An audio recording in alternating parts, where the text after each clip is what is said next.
Hello guys, again good morning. आप कैसे हैं? थैंक्स, अच्छा लगा आप ठीक हैं। ऐसे ही बने रहें, बहुत खुश रहें। Stay at home, be safe.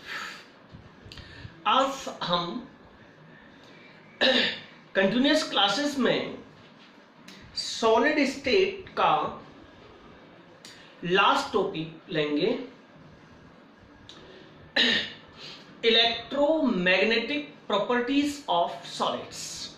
दो प्रॉपर्टीज हैं, वैद्युतीय गुण और मैग्नेटिक गुण। Electromagnetic properties of solids. तो गाइस, कल मैंने आपको पढ़ाया था सेमीकंडक्टर्स। लास्ट का जो मेरा टॉपिक था वो था सेमीकंडक्टर्स। तो गाइस, सेमीकंडक्टर होता है अर्धचालक। कुछ ठोस पदार्थ प्रारंभ में तो चालक होते नहीं है, लेकिन उन्हें दो तरीके से उनकी चालकता को बढ़ाया जा सकता है। एक तो अशुद्धि मिलाकर और एक उन्हें हीट करके, गर्म करके उनकी कंडक्टिविटी को बढ़ाया जा सकता है बाय हीटिंग, और दूसरा बाय डोपिंग। तो जो कल मैंने आपको पढ़ाए थे, जो अर्धचालक एन टाइप और पी टाइप जो अर्धचालक मैंने आपको बताए थे, वो थे डोपिंग सेमीकंडक्टर्स, अशुद्धि अर्धचालक, अशुद्धि अर्धचालक या डोपिंग सेमीकंडक्टर्स। तो डियर गाइस, आज मैं जो दूसरे वाले जो अर्धचालक हैं बाय हीटिंग, जिन पदार्थों की कंडक्टिविटी को हीट के द्वारा बढ़ाया जा सकता है, उन अर्धचालकों को कहते हैं नेज अर्धचालक, नेज अर्धचालक या शुद्ध अर्धचालक। शुद्ध अर्धचालक, नेज अर्धचालक को लेता हूं मैं गाइस। तो देखिए गाइस, नेज अर्धचालक क्या होते हैं? नेज अर्धचालक, ये नेज जो अर्धचालक होते हैं, ये प्योर सेमीकंडक्टर्स होते हैं। प्योर सेमी कंडक्टर होते हैं। प्योर सेमी कंडक्टर्स होते हैं डियर गाइस। देखिए, जर्मेनियम और सिलिकॉन, जर्मेनियम और सिलिकॉन में 4 वैलेंस इलेक्ट्रॉन होते हैं। 4 वैलेंस इलेक्ट्रॉन होते हैं, इसलिए जो इनकी जो संयोजकता होती है, मैंने आपको कल भी बताया था 4 होती है। इनकी जो संयोजकता होती है गाइस, वो 4 होती है। इस 4 संयोजकता की वजह से ये सहसंयोजक बंध होते हैं। इनमें कितने? 4 सहसंयोजक बंध होते हैं, और इन 4 सहसंयोजक बंध की वजह से इनकी जो चालकता होती है अति दुर्बल होती है। इनकी जो चालकता होती है वो नगण्य होती है। इनका जो चालकत्व होता है वो नगण्य होता है। अब डियर गाइस, इनके चालकत्व को बढ़ाने के लिए इस क्रिस्टल को पर्याप्त तापीय ऊर्जा दे दी जाए। अगर आवश्यक तापीय ऊर्जा दे दी जाए, तापीय ऊर्जा द्वारा बंध को तोड़ने पर, बंध को जब हम इस बंध को तोड़ देंगे, इस बंध को जब हम तोड़ देंगे, तोड़ने पर सहसंयोजक, तोड़ने पर इलेक्ट्रॉन मुक्त हो जाते हैं। इलेक्ट्रॉन क्या हो जाता है? जब इसको हम हीट करते हैं, डेल्टा टी टेम्परेचर देते हैं, तो ये बंध, कोई सा भी बंध, एक भी टूट सकता है, 2 भी टूट सकते हैं, यानी कि मिनिमम एक बंध टूट जाता है मान लो। तो जब एक बंध टूट जाएगा तो क्या होगा? इलेक्ट्रॉन मुक्त हो जाएंगे, और इन फ्री इलेक्ट्रॉन्स के कारण ही विद्युत चालकता इनकी बढ़ जाएगी। तोड़ने पर ये इलेक्ट्रॉन मुक्त हो जाते हैं, और ये इलेक्ट्रॉन अपने पीछे छिद्र छोड़ करके पलायन कर जाते हैं। मान लो ये बॉन्ड यहां से टूट गया, तो यहां से इलेक्ट्रॉन चला गया, और उस इलेक्ट्रॉन ने यहां क्या छोड़ दिया? छिद्र छोड़ दिया, उस इलेक्ट्रॉन ने, ये बॉन्ड टूटा, यहां एक छिद्र छोड़ दिया, ये छिद्र छोड़ करके पलायन चले जाते हैं, यह छिद्र धनावेशित रिक्तिकाएं कहलाता है। इसी छिद्र को, ये जो छिद्र है इसे कहते हैं धनावेशित, इसे कहते हैं धनावेशित रिक्तिका, इसे कहते हैं धनावेशित रिक्तिका कहते हैं। अब होता क्या है, ये जो मुक्त इलेक्ट्रॉन हुए हैं ये अंतराकाशी स्थलों में, जो ठोस के जो अंतराकाशी स्थल कल मैंने आपको बताए थे, ये जो है मान लो कोई सॉलिड है और इस सॉलिड में से जो इलेक्ट्रॉन गया है वो इलेक्ट्रॉन यहां अंतराकाशी स्थल में कहीं भी चला जाता है और अंतराकाशी स्थलों में गति करने लगते हैं, और जो ये धनात्मक जो छिद्र था एक बंद दूसरे बंद की ओर गति करने लगते हैं। इसकी वजह से ये जो बॉन्ड्स होते हैं इन बॉन्डों में इस तरीके से गति होने लगती है। धनावेशित छिद्र एक बंद से दूसरे बंद की ओर गति करने लगते हैं, यह क्रिस्टल की नेज अर्धचालकत्व कहलाता है। इसी तरीके से उसमें विद्युत धारा का संचालन होता है, इसको कहते हैं विद्युत क्षेत्र का नेज अर्धचालकत्व। तो डियर गाइस, तो ये जो कंडीशन होती है जर्मन और जर्मेनियम और सिलिकॉन में होती है, बाय हीटिंग होती है। बाय हीटिंग इलेक्ट्रॉन्स फ्री हो जाते हैं, वो फ्री इलेक्ट्रॉन्स वॉइड्स में चले जाते हैं। वॉइड्स में जाने के बाद में क्या होता है, वहां वो गति करने लगते हैं, और जो ये धनावेशित रिक्तिकाएं थी, ये जो धनावेशित रिक्तिकाएं थी वो एक बॉन्ड से दूसरे बॉन्ड की ओर गति करने लगती हैं। इस तरीके से नेज अर्धचालकों में विद्युत धारा का संचालन होने लगता है। तो डियर गाइस, ये थे नेज अर्धचालक, ये प्योर होते हैं। इसके बाद अब मैं लेता हूं ठोसों के चुंबकीय गुण। ठोसों के चुंबकीय गुण, तो डियर गाइस ठोसों के जो वो चुंबकीय गुण नहीं, सॉरी, ठोसों के विद्युतीय गुणधर्म। ठोसों के, पहले लेता हूं मैं ठोसों के विद्युतीय गुणधर्म।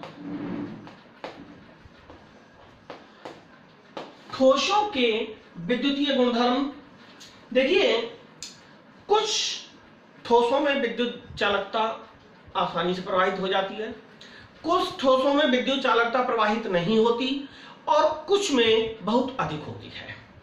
कुछ ठोसों में बहुत अधिक, कुछ में बिल्कुल नहीं, और कुछ में बहुत ही धीरे धीरे बाह्य कारक की वजह से। तो इस आधार पर, विद्युत चालकत्व के आधार पर ठोसों को तीन भागों में बांटा गया है। ठोसों को तीन भागों में बांटा गया है। वैसे तो चालकता परिमाणों के आधार पर ठोसों को 27 क्रमों में बांटा गया है। चालकता, ये बात आपको याद रखनी है, चालकता परिमाणों के आधार पर ठोसों को 27 क्रमों में बांटा गया है। कितने क्रमों में बांटा गया है? 27 क्रमों में बांटा गया है। यह चालकता, ये जो ठोसों में विद्युत चालकता होती है, यह चालकता 10 की घात -20 ओम से 10 की घात -20 से 10 की घात 7 ओम इनवर्स मीटर इनवर्स होती है। ठोसों में जो विद्युत चालकता होती है वो 10 की घात -20 से 10 की घात -7 ओम इनवर्स मीटर इनवर्स होती है। तो अब हम इतना 27 में न जाकर के हम मेनली 3 प्रकार के ठोसों का अध्ययन करेंगे। एक प्रकार के ठोस कहलाते हैं चालक, दूसरे प्रकार के कहलाते हैं कुचालक, और तीसरे प्रकार के कहलाते हैं अर्धचालक। तो now I am discussing about conductors, non conductors and semiconductors. तो डियर गाइस, ठोस में 3 श्रेणियों में बांटा गया है। चालकत्व के आधार पर सबसे पहले लेता हूं मैं चालक को कहते हैं कंडक्टर। देखिए आपने देखा होगा बस में जो चालक होता है उसे ड्राइवर कहते हैं और जो पैसे कलेक्ट करता है उसे कंडक्टर कहते हैं। लेकिन यह केमिस्ट्री में, साइंस में उल्टा हो रहा है। चालक मींस कंडक्टर। याद रखना आपको, बस वाला चालक नहीं है, ये कंडक्ट करता है, विद्युत धारा को लेके जाता है, ये कंडक्टर है। तो डियर गाइस, चालक कौन से ठोस होते हैं? वे पदार्थ जो विद्युत का चालन करते हैं। जिन ठोस पदार्थों में विद्युत धारा का संचालन, विद्युत धारा का संचालन आसानी से हो जाता है, आसानी से हो जाता है, वे चालक कहलाते हैं। उनको कहते हैं गाइस चालक कहलाते हैं। इनमें चालकता का जो परिणाम होता है वो 10 की घात माइनस नहीं, इनमें चालकता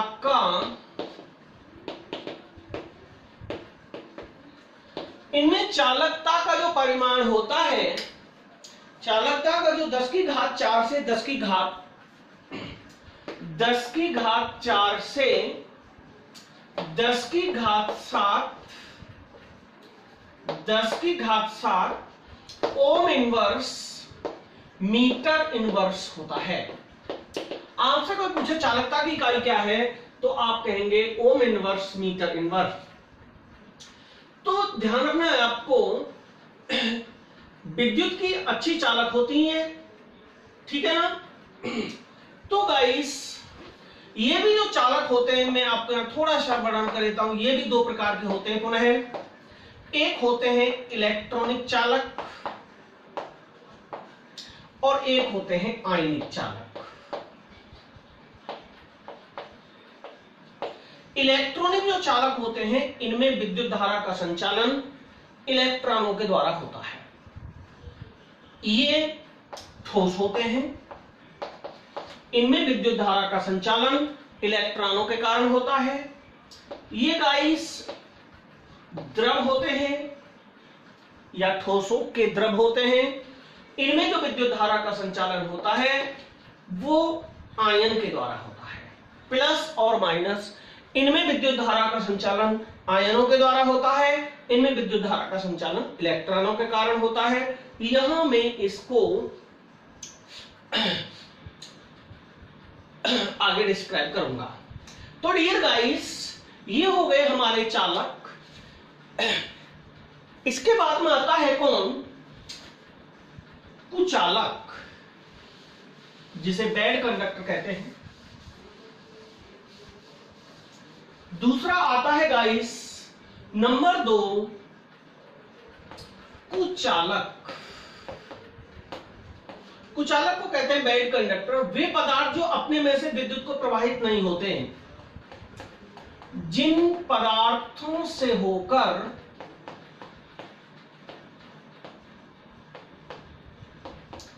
विद्युत धारा का संचालन, विद्युत धारा का संचालन नहीं होता, वे कुचालक कहलाते हैं। वे क्या कहलाते हैं गाइस? कुचालक कहलाते हैं। इनका जो परिसर होता है, इनका जो चालकता का परिसर होता है, जिसे चालकत्व परिसर कहते हैं, इनका जो चालकत्व परिसर होता है वो 10 की घात -20 से 10 की घात -10 ओम इनवर्स मीटर इनवर्स होता है। ओम इनवर्स मीटर इनवर्स होता है 10 की घात -20 से 10 की घात -10 तक होता है। आपको पता है इसका जो उदाहरण है वो लकड़ी, और रबर, सल्फर और फास्फोरस, ये इसके एग्जाम्पल्स हैं। इनमें विद्युत धारा का संचालन नहीं होता। मैंने चालकों का एग्जाम्पल क्यों नहीं बताया, क्योंकि जनरली सभी जानते हैं चालक समस्त धातुएं होती हैं, लोहा, सोना, चांदी, समस्त धातुएं होती हैं। इसके बाद में आता है डियर गाइस नंबर 3 अर्धचालक, जो मैं कल से लेकर आज तक मैंने अर्धचालकों का बहुत बड़ा अध्ययन किया था। वो तीसरा जो होता है गाइस वो होता है अर्धचालक,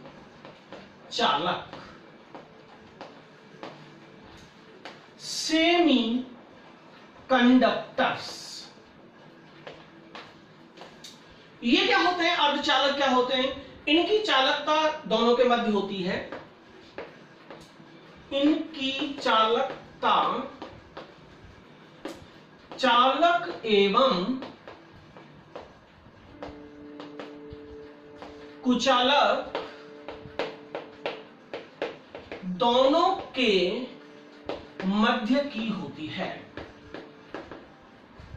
ना तो पूर्णतः ये चालक होते और न पूर्णतः ये कुचालक होते, इन दोनों के मध्य के होते हैं। समझ में आ गई बात आपकी? नहीं आई?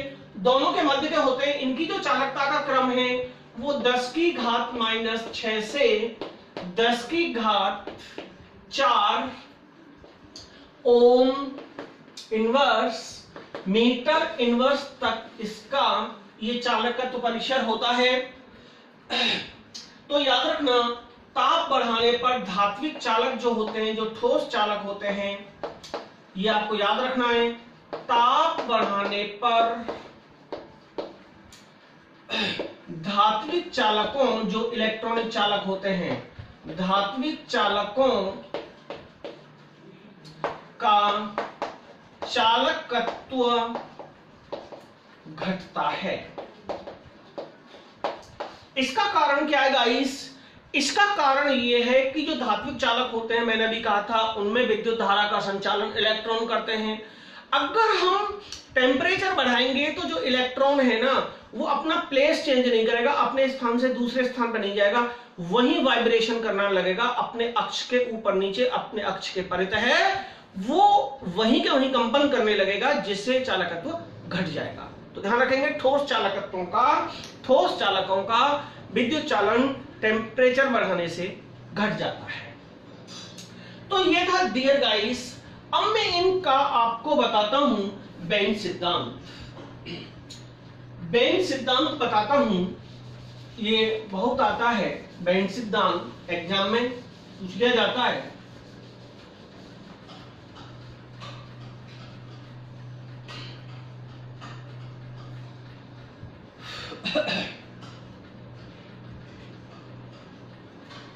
देखिए बेन सिद्धांत में क्या है, एक होता है रिक्त बैंड और एक होता है पूरित बैंड।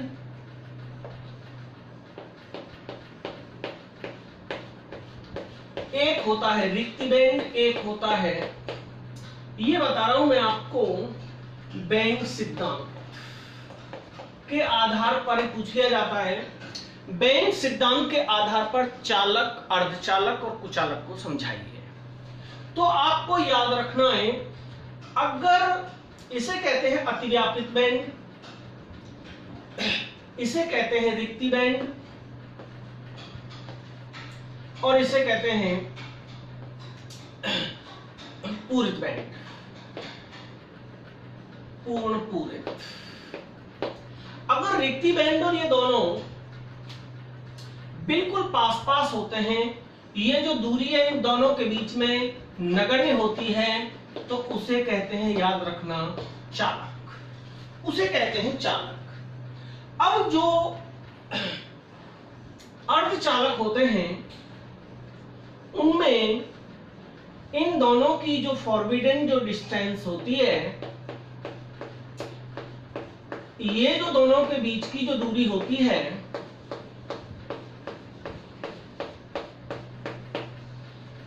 ये जो डिस्टेंस है, ये दूरी कुछ कम होती है तो ये कहलाते हैं अर्धचालक। ये कहलाते हैं गाइस अर्धचालक। दूरी बिल्कुल नहीं थी। अब जो ये तीसरे वाले होते हैं, मैं उनको ऐसी तरीके से बना रहा हूं। अगर इनके बीच में दूरी बहुत अधिक होती है, अगर इनके बीच में, इन दोनों बैंड्स के बीच में, पूर्णपूरित और रिक्ति बैंड के बीच में अगर ये दूरी अत्यधिक होती है तो उनको कहते हैं कुचालक। तो बेन सिद्धांत के आधार पर ठोसों को इस तरीके से 3 भागों में बांटा गया है। तो डियर गाइस, ये था हमारा इलेक्ट्रो प्रॉपर्टीज। अब गाइस हम लेते हैं ठोसों में चुंबकीय गुण। ठोसों में चुंबकीय गुण।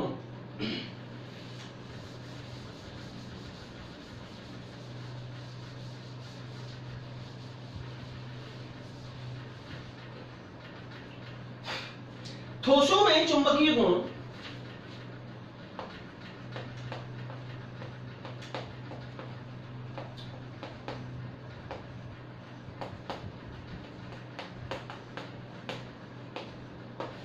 Magnetic properties in solids. आपको पता है प्रत्येक परमाणु में इलेक्ट्रॉन एक चुंबक की तरह व्यवहार करता है। प्रत्येक परमाणु में जो इलेक्ट्रॉन होता है, प्रत्येक इलेक्ट्रॉन में निश्चित चुंबकीय आघूर्ण पाया जाता है। सभी ठोस पदार्थ चुंबकीय गुण प्रदर्शित करते हैं और प्रत्येक इलेक्ट्रॉन एक सूक्ष्म चुंबकीय भांति व्यवहार करता है। इसके 2 निम्न कारण हैं। नाभिक के चारों ओर इलेक्ट्रॉनों की कक्षीय गति और अपने अक्ष पर इलेक्ट्रॉनों का चक्रण। तो मैंने क्या कहा है, एक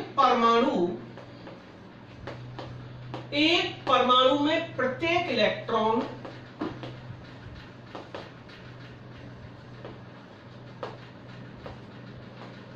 एक चुंबक की तरह चुंबकीय व्यवहार प्रदर्शित करता है। इसके निम्न 2 कारण हैं। इसके गाइस निम्न 2 कारण हैं। कौन कौन सा? नाभिक के चारों ओर इलेक्ट्रॉन की कक्षीय गति, और दूसरा होता है अपने अक्ष पर इलेक्ट्रॉन का चक्रण। प्रत्येक परमाणु में इलेक्ट्रॉन इन 2 कारणों से चुंबकीय व्यवहार दर्शाता है। नाभिक के चारों ओर इलेक्ट्रॉन की कक्षीय गति और अपने अक्ष पर ही इधर उधर परितः अपने अक्ष के परितः चक्रण। तो डियर गाइस, इस चुंबकीय गुणों के आधार पर सभी ठोसों को 5 भागों में डिवाइड किया गया है। हाउ मेनी पार्ट्स में डिवाइड किया गया है? 5 पार्ट्स में। चुंबकीय गुणों के आधार पर सभी ठोसों को 5 भागों में बांटा गया है। अब मैं उनकी चर्चा करता हूं, वो 5 कौन कौन हैं। तो गाइस, ये 5 हैं। सबसे पहला मैं लेता हूं अनुचुंबकीय पदार्थ, और इनके इस गुण को कहते हैं अनुचुंबकत्व। अनुचुंबकत्व को इंग्लिश में कहते हैं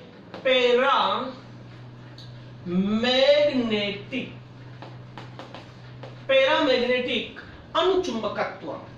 देखिए डियर गाइस, अनुचुंबकत्व में क्या होता है, इनमें कम से कम एक अयुग्मित इलेक्ट्रॉन अवश्य होता है। अयुग्मित इलेक्ट्रॉन जरूर होगा। कैसे? 1 2 3 इस तरीके से अयुग्मित इलेक्ट्रॉन होता है। ये पदार्थ स्थायी चुंबकीय, इनमें स्थायी चुंबकीय द्विध्रुव पाया जाता है।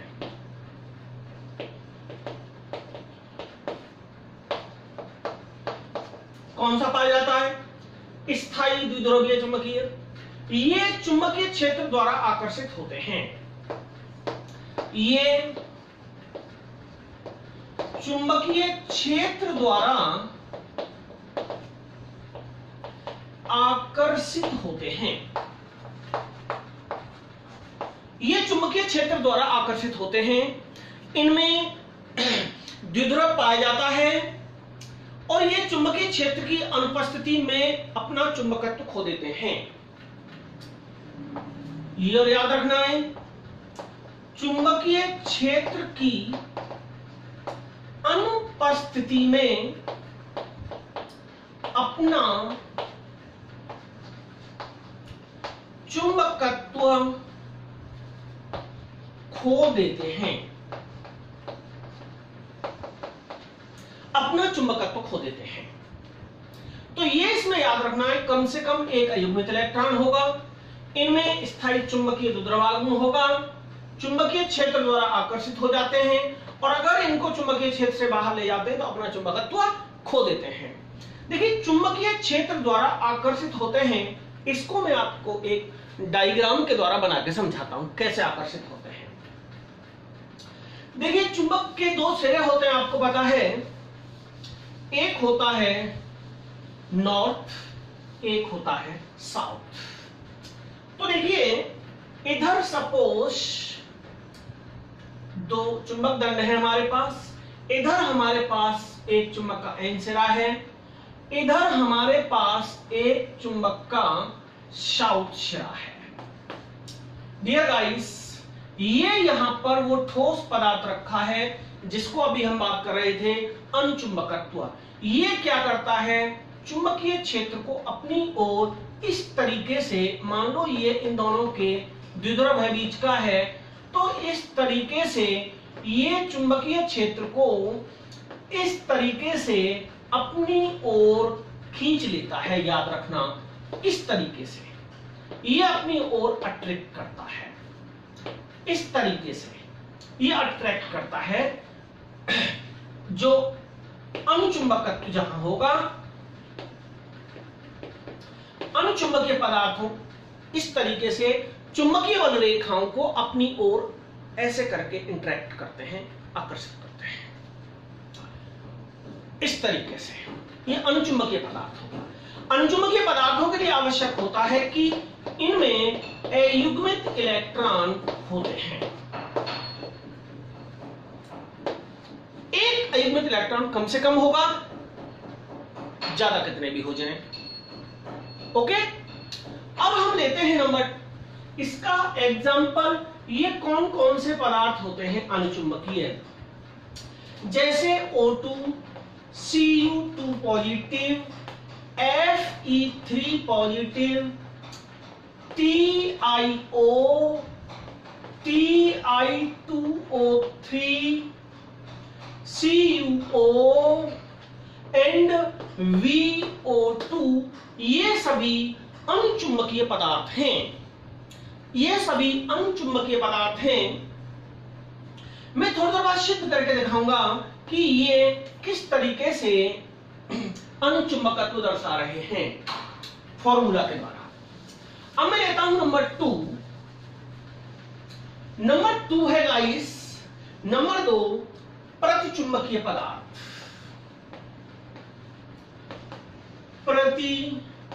प्रतिचुंबकीय पदार्थ, प्रतिचुंबकीय पदार्थ होते हैं डाइमैग्नेटिक। डाईमैग्नेटिक, प्रतिचुंबकीय पदार्थ डाईमैग्नेटिक। डाईमैग्नेट में क्या होता है डियर गाइस, इनमें अयुग्मित इलेक्ट्रॉन नहीं होते,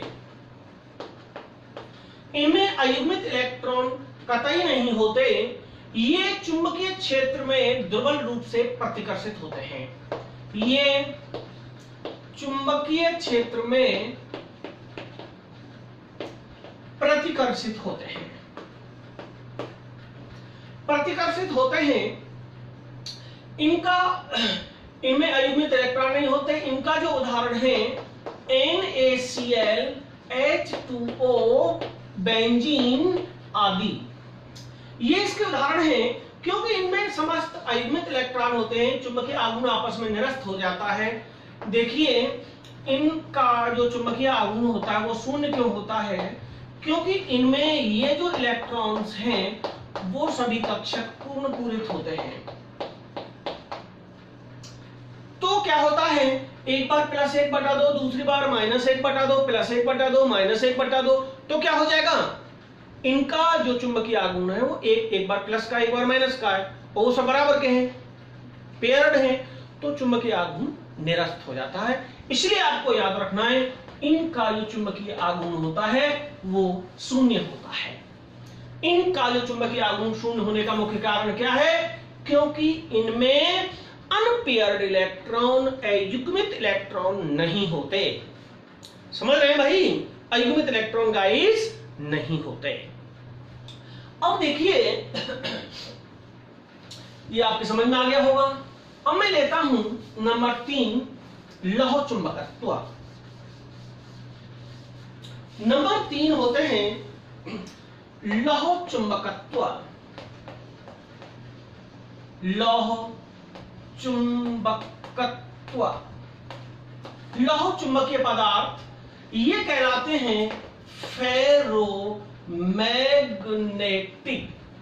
फेरोमैग्नेटिक, फेरोमैग्नेटिक। सबसे पहले कौन से थे,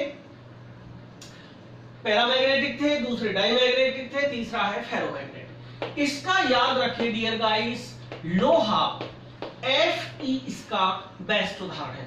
ऐसे पदार्थ जो चुंबकीय क्षेत्र द्वारा, ये चुंबकीय क्षेत्र द्वारा प्रबल रूप से आकर्षित होते हैं,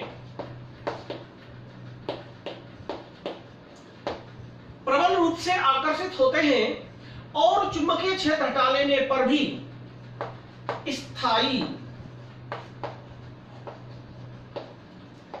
चुंबकत्व दर्शाते हैं। अगर इनका चुंबकीय क्षेत्र में तो प्रबल आकर्षित होते हैं, अगर इनका चुंबकीय क्षेत्र हटा भी लिया जाए तो भी ये स्थायी चुंबकत्व की तरह कार्य करते हैं, स्थायी चुंबकीय पदार्थ कहलाते हैं। ये स्थायी रूप से चुंबकीय भांति कार्य करते हैं। लोहा सबसे बेस्ट उदाहरण है।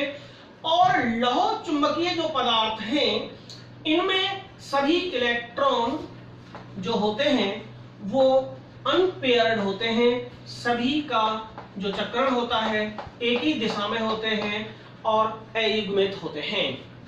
ये है लौह चुंबकत्व। इसका बेस्ट उदाहरण मैंने कौन सा बताया, लोहा है। और भी अन्य उदाहरण हैं जैसे कोबाल्ट, निकेल, इसी क्रम में आते हैं। कोबाल्ट, निकेल, गैडोलिडियम, CrO आदि भी इसके अन्य उदाहरण हैं। तो डियर गाइस, ये जो है ठोस अवस्था में लौह चुंबकीय पदार्थों के धातु आयन छोटे खंडों में एक साथ समूहित हो जाते हैं, जिन्हें डोमेन कहा जाता है। इस लौह चुंबकत्व में डोमेन शब्द भी आता है। इस डोमेन को आप ठीक से पढ़ लें, जिनकी वजह से चुंबकत्व दर्शाते हैं वो कण एक समूह में एकत्रित हो जाते हैं, उस पूरे समूह को डोमेन कहते हैं। आप याद रखना। तो डियर गाइस, नंबर 4 पर आता है, नंबर 4 नंबर 4 प्रति लौह चुंबकत्व। प्रतिलौह चुंबकत्व यह होता है उसका उल्टा, एंटी फेरोमैग्नेटिक। एंटी फेरोमैग्नेटिक इसमें क्या होता है डियर गाइस, आप ये समझे, ये जो इलेक्ट्रॉन होते हैं एक दूसरे के विपरीत दिशा में पैरेलल होते हैं, एक दूसरे के विपरीत पैरेलल होते हैं इस तरीके से। तो मेरा कहने का मतलब है प्रतिलौह चुंबकीय पदार्थ, जैसे इसका जो बेस्ट एग्जांपल है वो MnO में डोमेन संरचना लौह चुंबकत्व पदार्थों के समान ही होती है। एक दूसरे के MnO में इनमें डोमेन जो होते हैं एक दूसरे के विपरीत दिशा में होते हैं, एक दूसरे के विपरीत दिशा में होते हैं। ये जो आप देख रहे हैं, परिणाम स्वरूप डोमेन क्षेत्र एक दूसरे के चुंबकीय आघूर्ण को निरस्त कर देता है, पहले की तरह जैसे अभी मैंने कहा था। ये इसलिए इनमें क्या होता है, इनमें भी ये चुंबकीय आघूर्ण शून्य होता है, इनका डोमेन अलग अलग दिशा में होता है इस वजह से। और ये इसका एग्जांपल मैंने बताया था MnO। ये है प्रतिलौह चुंबकत्व। इसके बाद में लेता हूं मैं नंबर 5। नंबर 5 क्या होता है गाइस, फेरी चुंबकत्व। फेरी चुंबकत्व, वो फेरो था, ये फेरी चुंबकत्व है। फेरी में